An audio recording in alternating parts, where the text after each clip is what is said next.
Using shiny white to put on the inside of our mugs because we don't have to have it fancy inside. It's food safe, it's quick, easy.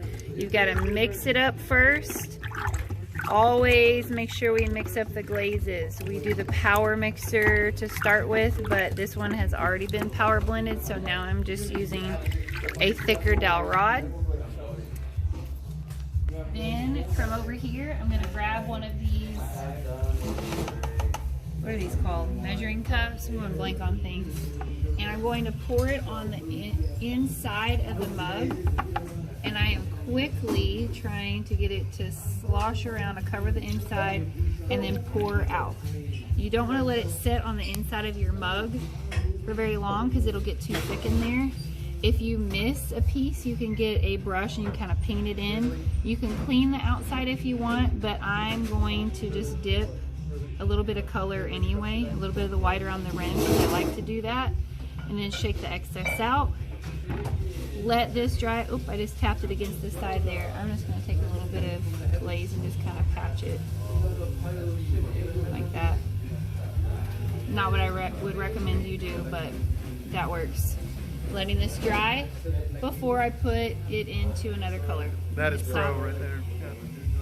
Yeah. Okay, I just opened up this Joe's Red and it is separated out where you can see a clear line between the white and the color of the glaze that has settled down below. So you have to use the mixer to blend it up, being careful to not hit the bottom of the glaze bucket. Also, you want to make sure that this is cleaned off before you dip it in here, so we have a bucket to clean that, but I'm going to stir it up and you'll see a difference.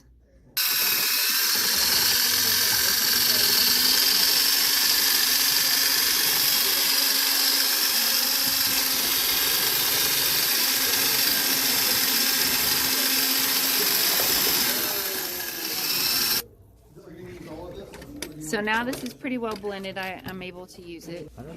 So I'm mixing this up with a wooden stick as well because it has sat for a little bit, and you don't have to do the blender every single time, but every once in a while you want to also mix it up with a stick. This is the white. I'm going to let you hold this.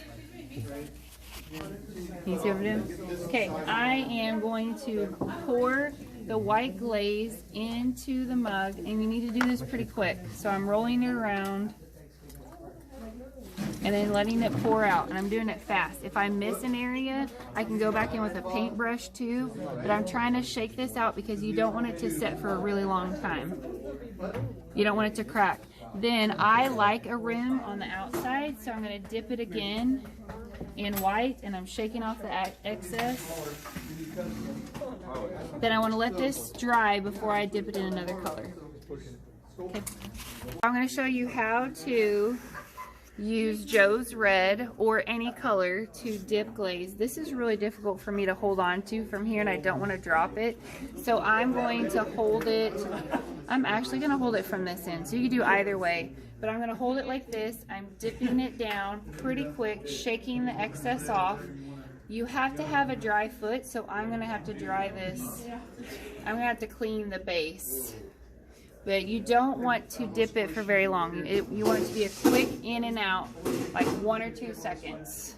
Pause that. So I have to have a dry foot, meaning it's clean on the bottom. So I took a sponge and I am wiping off the base so it doesn't have any glaze on it. It's okay that I have some glaze in these grooves because I did mine pretty thin. But this is what a dry foot looks like. And you may have to go up higher if you have really thick glaze on it. So I need to let this dry before I put another color over it. But also, if you could see from the side, I have little fingerprints there that I can go back in with a brush. So much noise in the background. I'm going to take a brush and I'm going to paint in those areas. So you can pause that. Record again. I'm going to patch in this little area where my finger was. And then on the other side. And if you use a paintbrush or a glaze brush, dry it off, clean it out at the end. So I need to let this dry before I can do another color over it, which I'm going to try the blue and estacado orange.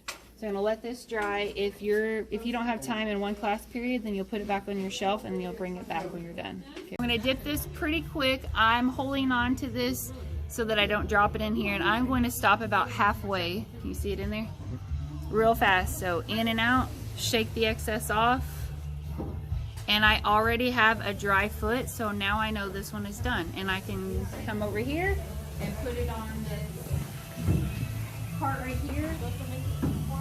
You have to have your name on the bottom. If you do not have your name on the bottom of your mug, you're going to have to take a Sharpie or ask for the special glaze pencil. Regular pencil's not going to work, but it has to have a dry foot. Leave it here, you're done. Have to dry off the foot. Have to clean it, so I'm smearing it on a wet sponge.